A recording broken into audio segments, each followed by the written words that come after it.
Саламатсыздар, урматтуу көрөрмандар. Биз азыр Ош шаарында жүрөбүз. Ушул улуу Ороз айынын урматына карата Ош шаардык боорукерлик карыялар үйүнө келдик. Азыр мына өзүңүздөр бул жакта көрсөңүздөр болот. Жалпы 57 адам бар экен. 27 карыя, 29 жаш балдар. Мына бул жакты караңыздар. Эмне тамактар келди? Айтып коюңуз бек. Bu yerde суп kesme, плов по-ташкентски, с салатами. Здесь надо у нас борсок, öpke, kaladesler var, dan.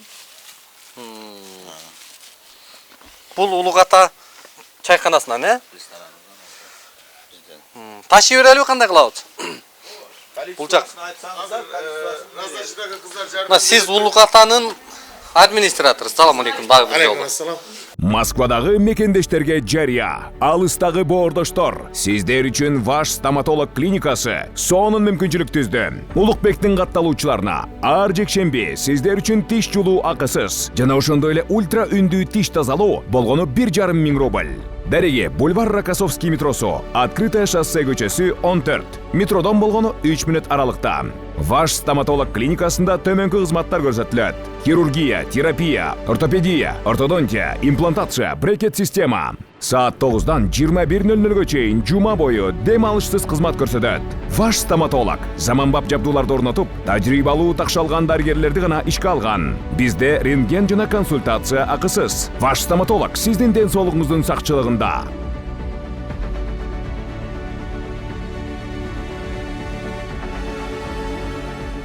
Урматтуу мекендештер, Москвадан Кыргызстанга жүк ташыган ишенимдүү ишкерди сунуштайбыз. Ишкердин аты жөнү Зайырбек Маматкаримов. 12 жылдан бери профессионал иш алып барган командасы аманатка кыянаттык кылышпайт.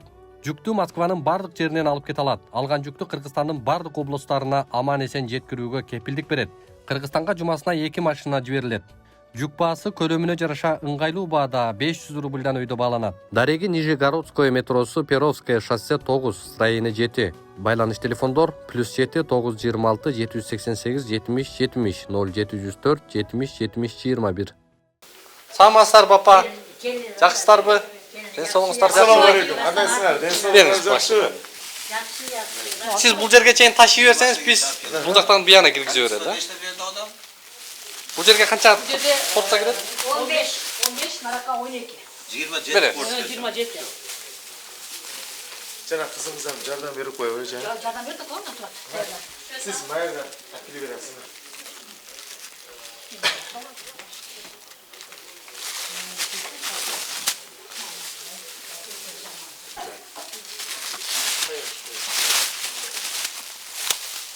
Азыр ма кылабыз?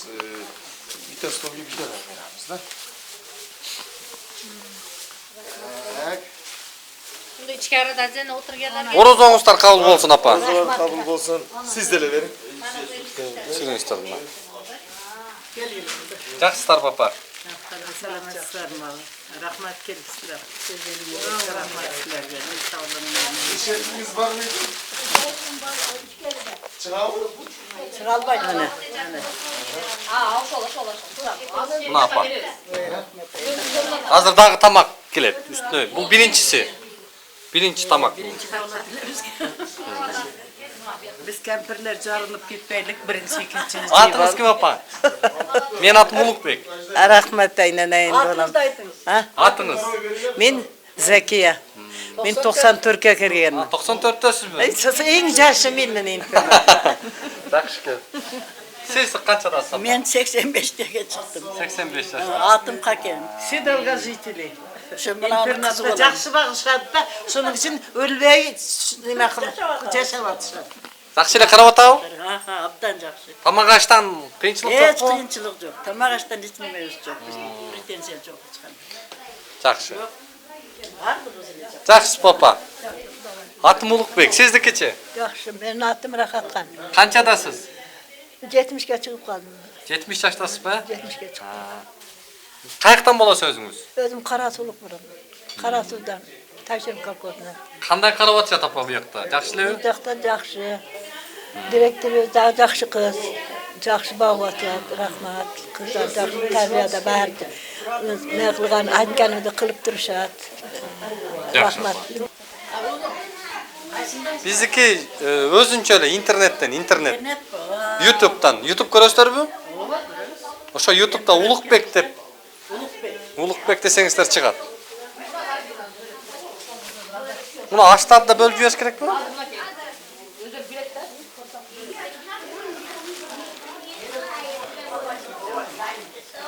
Аштан жеңиздер апа. Rahmat çiğnemlerge. Aşağı kemasaylardan sırar kesaylar boldu. Rahmat aynana. Umurin uzak olsun. Yüz geçirirler. Valla çakabilen. Çinçaman oturuyorlar. Bizge oşap karıp yüz geçireyim. Канчадасыз апа? Ben 88. Канча? 88 geçirdim. 88.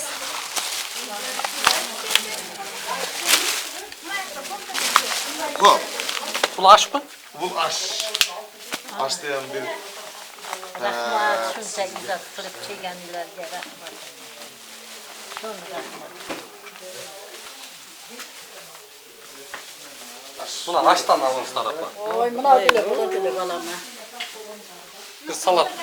salatımız var, aşımız var, borsumuz var. Allah yeme bergen bolsa. Sevgili Campbell bunda. Ömrüne uzun olsun. Sen şöyle oturasın.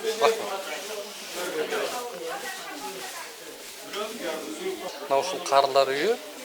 Бул жакта Куз атасынан жакшынакай столдорду коюп коюптур. Тамак ичип биздин карыялар тамактанышат экен. Ошондо кылып коебуз. Азыр булар ызы чоң пишип эме кылып, анан биздин карыялардын пожеланиялары бар экен. Buna töregen, bakkan, uğurgan, çoğun aytkan gözleri жалғасын. Бата бересиздер элге, журтка, Olsa söyleyip başım bana. баарына. Болот апа, болот. Болбогондочу. Эми биз бу жерде жашап атканыбызды мына жакшы көрүп атасыңар, шартыбыз жакшы экенин да билип атасыңар. Бизде мындай проблема жок, мынандайбыз жок, андайбыз жок деп айтышка болбойт бизге. Себеби бардык шарттар жакынакай. Бир гана проблемабыз бар, эми ушу силерден суранабыз, спонсор катары болосуңарбы, же өзүңөр инициатива көтөрөсүңөрбү? Жерде үйүбүздү бүтүрүп берсеңер, жерде бир аз тарчылык да эми. Аерге барганда бардык условиясы ичинде дешет. Эгер ошол бүтүп калган болсо, биз мындай Жаңы курулуп атабы? Курулуу анан да турбайбы бир здание, бүчөт, курулган боюнча турат, ички ремонт боло элек да. Биз ушу көптөрдөн сурандык ушунучу. Суранып атабыз. 3 жылдан бери турат. Мурунку директорубуз курдуруп кетти. Эми ошону эгер эсиңерден чыкпаса, унутуп калбасаңыздар, бир жерге билдирсеңиздер, тиешелүү Бүт жерге. Кыргызстанда көптөгөн адамдар көрөт биздин баракчаны. Ооба, ошондой боло турган болсо, Калуучулар келип жардам берсе болот. Оркердик спонсор таап берсеңер, жакшынакай бүтүрүп берсе деген эле тилегибиз ошо. Rahmet Allah'ımdan koysun. Allah'ım razı olsun. Sevaplarını sizlerge eriştirsin. İşinler iyilikte bulsun. Topkan taşıngan anılar toylarga buyursun. Üstelinler daima su bilen tolup dursun. Bereke versin, tınışlık versin, insaflık versin, ömür versin, bakıt versin, rızkı versin. Baldarınız okusularını bütüp, çoğun şahmatlarda işleşip, üylerini birge deyip, bala çakalı bulup, nibere çiverler kurgan nasip eylesin.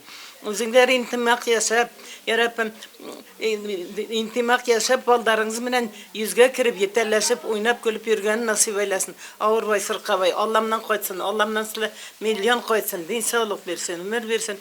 Kızı daim ile yoldaşınlar bulsun ilahım amin. Vallahi rahmat aynen ayın derslerine, soğun rahmat. Элге, журтка, бүт ушул Кыргыз элине кандай бата бересиздер? Bizning direktorimiz qaldağı direktorimiz yaxşı ayabay şunun için biz көп жашап атабыз. Жақсы бағып атышады бізді. Елге дағы барға денсаулық берсін, өмір берсін, интимақтылық болсын, бар жоқта тыныштық болсын, ұрыс болбасын. Яратпын, Barыңlar ауырбай, сырқабай ойнап күліп берділер, Илахым. Ауырбай, сырқабай, ярапын, Кыргызстан жөнүндө ден саулық мен берсін, айтпайын. өмір берсін, бақыт берсін, ризқы берсін. Ауырбай, сырқабай, балдар менен жетелешіп, yüzге кіріп, ойнап күліп жүрген насип айласын, ярапын, Илахым. Ушу биздин Кыргызстан чакан мамлекет болгону менен мына бизде азыр кийинки мезгилдердеги кадамдар абдан жакшы кетип атат, бизди кубандырып атат.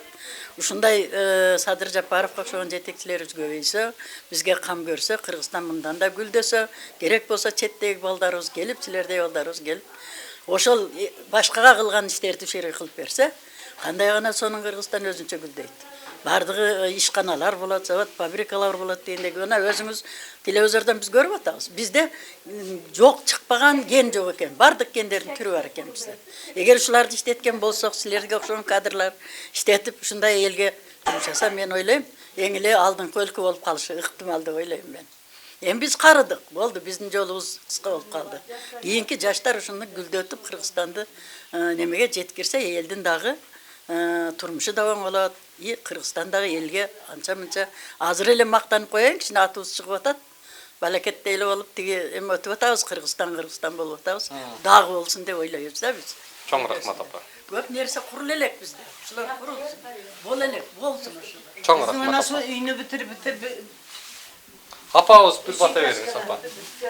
Болып тұрса да олай. Şu elge, журтка Болып тұр. бар Бүткіл ма? алам тынч болсын балам. Соғыш болсын, тынчтық болсын. Şu біздің бағып атқан президентіміздің өмірін берсін, ұл қыздарын отырын көсін, алған жарын қошарып, қошо қарысын. Президентімізге чоң рахмат. Бүткіл республикаларға ұшы жақшы ынтымақта жашасын. Соғыш болсын, тынчтық болсын. Ардайым жаштарыбыз ачык манай, жарык манайда жашасын, өмүрлөрү узун болсын. Дендер таза болсын, орусуркодон тышкары ойноп күлүп жүрүшсүн. Өмүрлөрүн берсин, ден соолук берсин, ырыскылары улук болсын. Жолдошор кызы, жолдошудур болсын, балам максат мурадыларга жетсин. Şu bari tınçlıkta yaşasın. Abir versin, imam versin, insaf versin. Özdörü 5 vakit namaz okup, yaşlarga insaf versin, imam versin balam. Şu oruduğunu tutup, oruduğunu kabul olsun tutkan oruduğunu. Maksat muradыңарга жеткиле. Алган жарыңар менен кошарып, кошо карып, уул кызыңар билимди болуп, эл башкарып, жұрт башкарып иште өзүңөргө окшоп, бизге окшогон келип жоктоп жүрүшсүн. O zaman tınç bolsun balam baktыңарга, тынчтык болsun. Ар дайым тынчтыкта жашагиле балам. Ömrüңөр uzun, ata-eneňer oturuňardy körsün. Silerdi tuğup çoňaytkan ata-eneňerge çoň rahmat. Silerdi okutkan aga ejekeňerge çoň rahmat balam. Özüňerdi ömrüňer uzun bolsun, rızkyňar uly kıwalyňar ýeňiz bolsun. Allah Teala'm Tengrim özü kollasun. Her daim den solukda oýnap güldüp ýüregiň. Allahu akbar. Ömürlü bolуңуз, den soolukta bolуңуз, orugaňyz apa.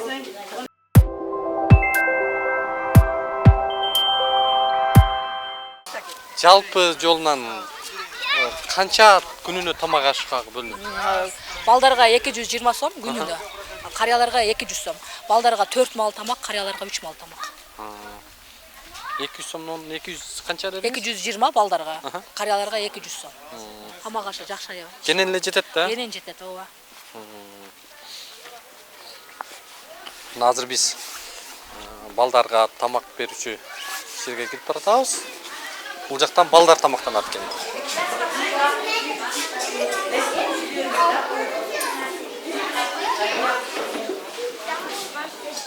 Бул не тамак экен? Аш, булчу. Мен атым Улукбек. Биз журналистпиз. Сиздин атыңыз? Ошардык Боркердик үй интернатынын директору Калматова Айгүл Касымбековна. Сиз ошол жерде Боркердик үйдүн директору. Качан келдиңиз? Келгениме былтыр июнь айында келгенмин, 10 ай болду. 10 ай болуптур деп 1 жылга жакындап калды. Кандай шарттар кандай бул жакта азыр? Биз бул Боркердик үй интернаты Ош шаарынын мэриясынын бир бөлүмчөсү болуп эсептелет. Жергиликтүү бюджеттен каржыланабыз. Муниципалдык иш мекеме ишкана катары эсептелинет. Социалдык, медициналык мекеме, режимдүү объект. Ошол жергиликтүү бюджеттен каржыланабыз. Биздин учурда канча жылына бюджетиңиздер? Бюджетибиз 14 миллион сом бөлүнөт. быйыл Ош шаардык кеңештин депутаттарынын жардамы менен, Ош шаар мэриясынын күчү менен кызматкерлердин айлык акысына 3000 сомдон кошулуп беришти. Андан сырткары ошол 14 миллиондун ичинде Бул 14 миллион эмнеге? Тамак аш, кийим кече, кызматкерлердин айлык акысы, бүт мына оңдоп түзөө иштери, мына автоунааларга бензин, ошол бүт ошолор кирет. Міне дары дармектер бөлүнөт, анын кыймыл аракеттин баарына экен. Баарына ошол 14 миллион бөлүнөт. Канча адам бул жерде бүгүнкү күндө кароодо? Өзү бул интернаттын бир имараты карыялар үчүн ылайыкташтырылып, экинчи имараты балдар үчүн 30 орунга ылайыкташтырылган. 30 орун карыяга, 30 орун балдарга ылайыкташтырылган. Учурда 27 карыя бар, 29 бала бар. 30 кызматкер бар. Бул жерде балдардан баштайлы.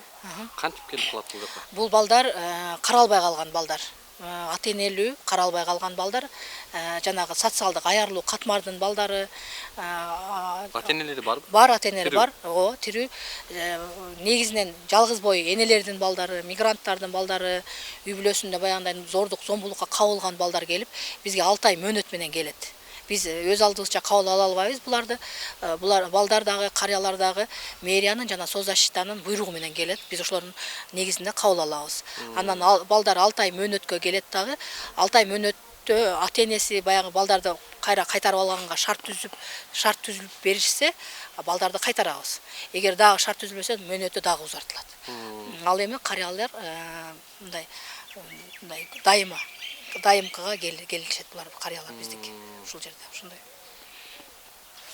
Канча бул карыяларга пенсия пособие берилет? Биздеги карыялардын бардыгы пенсионерлер болуп эсептелинет дагы. Булар ар бир айдын 10-унда өздөрүнүн карточкасы бар, карточкасына пенсия которулат. Болбосо өздөрүнүн колуна келип, мына жердеги почтанын кызматкерлери келип, өздөрүнүн колун койдуруп пенсиясын берип кетишет. Бул жакта ушул карыяларды кароодо канчалык эффективдүү болуп атат? Кандай десем, мен булар карыялар баягы өз малы менен тамак жешет, режим менен. Буларга бизде диет сестра бар, буларга мындай тиешелүү, ден соолугуна тиешелүү тамак ашты түзүп берет, диетасын түзүп беришет. Ошол режимдин негизинде тамактанышат, өз убактысында тамактанышат. Бул жерден биз жуундурабыз, кирлерин жууп беребиз. Андан сырткары баягы жаткан бөлмөлөрүн эртең менен кечинде жанагындай влажный уборка кылып турабыз. Анан ден соолугуна байланыштуу ооруканага жаткырабыз. Болбосо ушул жердеги биздин өзүбүздүн дарыгерибиз бар, медсестрабыз бар, өздөрүнүн ден соолугуна тиешелүү дары-дармектерди берип турушат. Дайыма мындай көз алдыбызда мындай көзөмөлдө бул карыялардын жашоосу. Ошон үчүн бул карыяларда мен ойлойм мындай жакшы шарт түзүлгөн депчи. Ишенсе болобу ушуга? Ишенсе эми мен болгон нерсени эле айтып атам да, ошол. Жок, эми байкуштар булар эми көздөр жалдырап отурат, сиздердин көзүңүздөрдү карап. Анан сиздерге катуу да айта албайт, же кемчиликтер болсо армандарын да айта албайт. Анан ушундай шарттарда, ушулардын сиздердин колуңуздарга түшүп калды.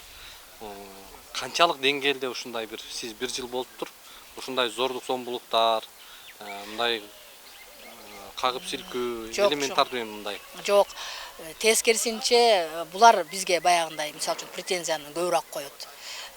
Мындай болгон нерсени айтышат, мындай баягы жаап жашырып, андай нерсе жок да. Кайра сен мына жерде туура эмес кылып атасыңар деп, биздин мына кичиме дайымдарга претензияларды көп коюшат. Биздин полубузду таза жууп айтасың, же мындай болуп атат деп, булар коюп турат, өз учурунда эле коюп турат претензияларынчы. Анан ошого жараша биз дагы мындай жакшыртууга аракет кылабыз, шарттарын жакшыртууга. Биз дагы бул боюнча эми бүгүн бул жактагы шарттар канчалык деңгээлде кызмат көрүп атат, бул туурасында көрсөтүү кылган жокпуз. Ал боюнча дагы биз эске алабыз, убактысын белгилейбиз. Ал боюнча дагы бир көңүл бура турган убакыт келет. Анан эми муну шарттар боюнча деп атасыздар да, бул имарат качан карылар үйүнө курулду эле? Ооба, бул Кайсы мэрия тараптан курулганбы? Бул жок, бул жеке арабтар тарабынан курулган имарат. 2019-жылы 2018-жылы башталып, анан 2019-жылы токтоп калыптыр. Токтоп калыптыр бир белгисиз себептер менен. Ошол боюнча араб Кайсы фонд? Арабтардын деп мене кылышты. Мен фондтордун дагы эч мындай түбүнө жетпедим, документтери дагы жок.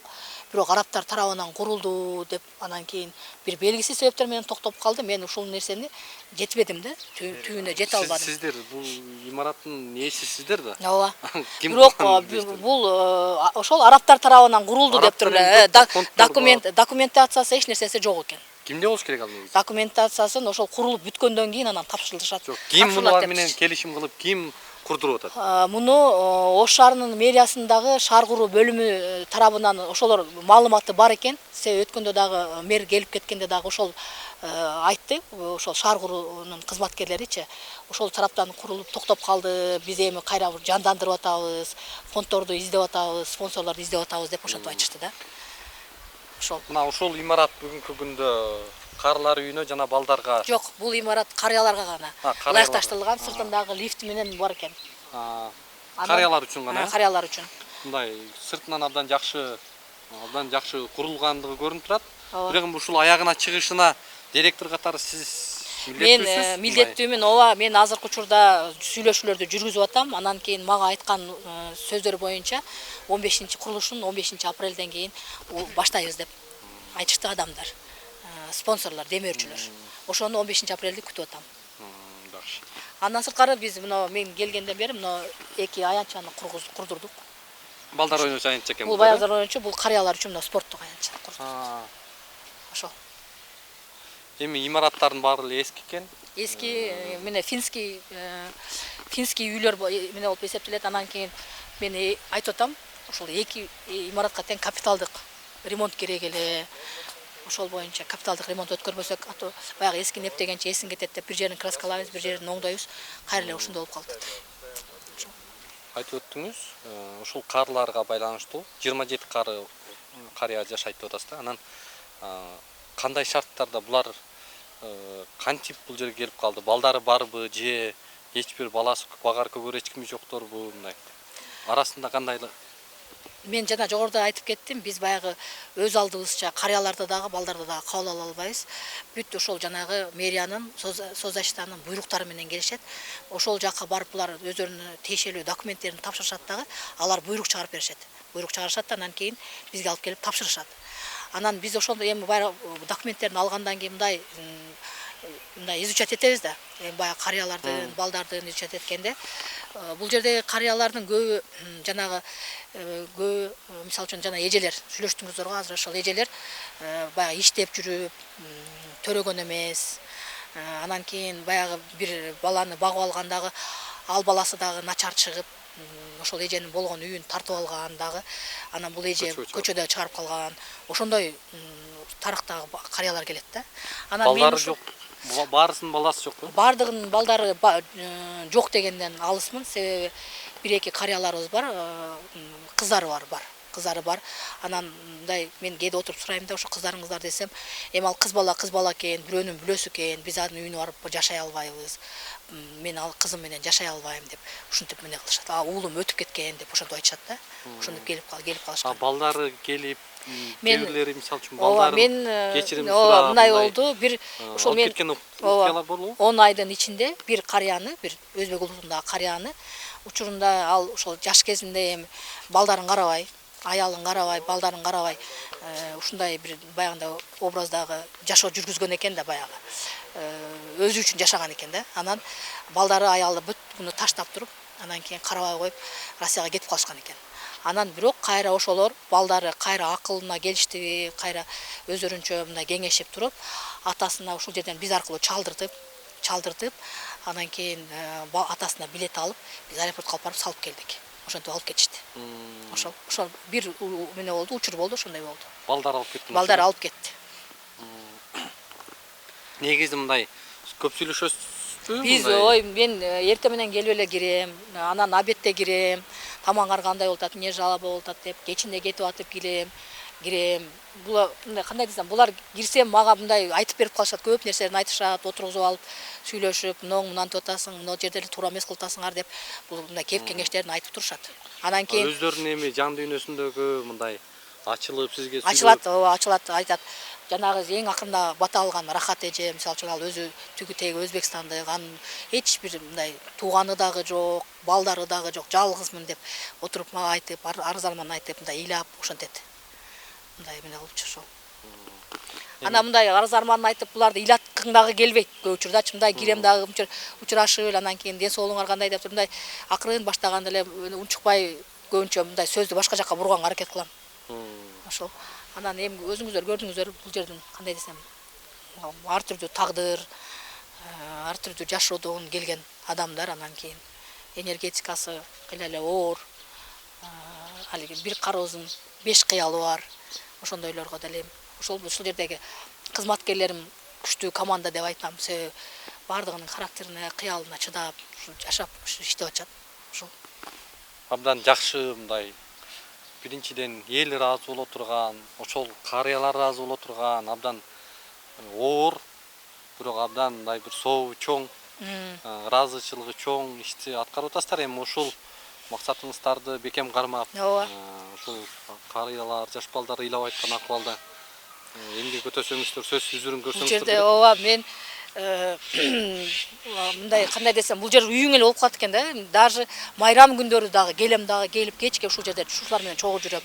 Майрам күнү келбей койду дешпесин, келбей койду бизди карабай койду дешпесин деп майрам күндөрү, дем алыш күндөрү деле бүт ушул жерде жүрөбүз мындай кылыпчы. Рахмат сизге, чоң рахмат. Чоң рахмат ушундай улуу жылдын улуу айында ушундай биз балдарыбыздын, карыяларыбыздын көңүлүн көтөрүп, ушуларга көңүл бөлүп келгениңиздер үчүн чоң рахмат. Сиздерге Улуу Ата кафесине чоң ыраазычылыгыбызды билдиребиз. Мына урматтуу көрөрмандар, өзүңүздөр көрдүңүздөр, бир катар кайрымдуулук ушул аталарды, апаларыбызды, жаш балдарды, кичинекей наристелерибизди кубантуу, ошолордун көңүлүн алуу болду. Бул жагдай менен биз эмнени айтабыз, урматтуу кыргызстандыктар, урматтуу кыргыз эли, эч качан ушул ата-энелерибизди, аталарыбызды, апаларыбызды ушундай үйлөргө калтырбайлы, ушундай башкага муктаж кылбай өзүбүз багалы, кадырлайлы, сыйлайлы, өз урматтарына коелу. Эч кимдин ата-энеси ушундай жерге келбесин, эч кимдин балдары ата-энесиз өспөсүн. Биз ушул нерсени кайрылуу кылабыз. Ошол эле учурда ушундай муктаж социалдык мекемелерге, социалдык ушул муктаж жарандарга көмөк көрсөтүүнү дагы унутпайлы. Бар болуңуздар. Урматтуу мекендешим, өз үйүң, өлөң төшөгүң демекчи, бул заманда жеке турак жайлуу болууга эмне жетсин. Бул муктаждык боюнча ойлонуп жүргөн болсоңуз, биз сизге жакшы тандоо сунуштайбыз. Азыр мен турган жер Ылдыйкы Жал кичи районундагы Үмүт строй компаниясы куруп жаткан Мурас көп кабаттуу объектиси. Эмне себептен Үмүт строй компаниясын сиздерге сунуштап жатам? Бул биринчи кезекте документациясындагы тактык жана тазалыгында. Келечекте үйүңүздүн документине байланыштуу эч кандай кыйынчылыкка дуушар болбойсуз. Бул критерий учурдун эң негизги көңүл бурчу маселеси болушу шарт. Экинчи жагдай, курулуп жаткан үйдүн сапаттуулугунда Үмүт строй курулуш компаниясы сейсмологиялык коопсуздукка жана курулуш норма эрежелерин толук сактоого кепилдик берет. Аталган турак жай 10 кабаттуу комфорт класстагы Ылдыйкы Жал кичи районундагы Курчатова 23 дарегинде жайгашкан. Ошондой эле бала бакча, мектеп, жогорку окуу жайлары, поликлиника жана ири соода борборлору кадам сайын кезигет. Эң башкысы, узак мөөнөткө 33 айга бөлүп төлөө мүмкүнчүлүгүнө ээ болосуз. Мурас көп кабаттуу объектисин 2025 жылдын 2 кварталында өз ээлерине тапшырууну пландашууда. Толук маалымат алуу үчүн дарегибиз Жаманбаева 36/1, байланыш телефондор 0501 44 22 22, 0221 44 22 22. Баса, бул курулуп жаткан көп кабаттуу үйдүн курулуш норма эрежелерин сактап куруусуна биз өз көзөмөлүбүздү жүргүзүп турабыз. Андыктан кабатырланууга негиз жок.